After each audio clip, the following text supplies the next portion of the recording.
I stayed in that dark pit for about 3 years, and when God started lifting me out of it, the first song that I wrote was a song called Prove Me Wrong.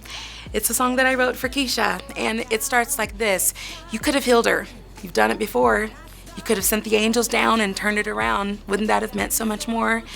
This was my shake my fist and yell and scream and cry and ask God why, because I hadn't done that. And that's part of what led to my depression for 3 years, was that I stuffed down all of those emotions. And so God has been teaching me, He actually wants us to bring those things to Him. And I think in my mind, I thought, I can't yell at God, like that's disrespectful. But here's the thing, when I look at the life of David in the Bible, David was not a perfect man. I mean, he had an affair. He had a man killed because he wanted the object of his affair as his own wife. So he didn't always do things right, but the Bible said that he was a man after God's own heart.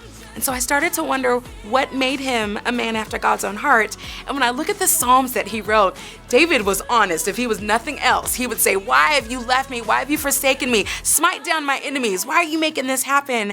And I think that that delights God, because when we bring that to Him, it allows God to come in and to speak in a way that if we just stuff it down, I don't think He's able to get our attention quite as much. So Prove Me Wrong was the first song that I wrote, and an amazing thing happened. As I started to pour my heart out through these songs, God started lifting me out of the dark. And so this album it was a cathartic process for me, because it allowed God to shine down His light into what had become a very, very dark place.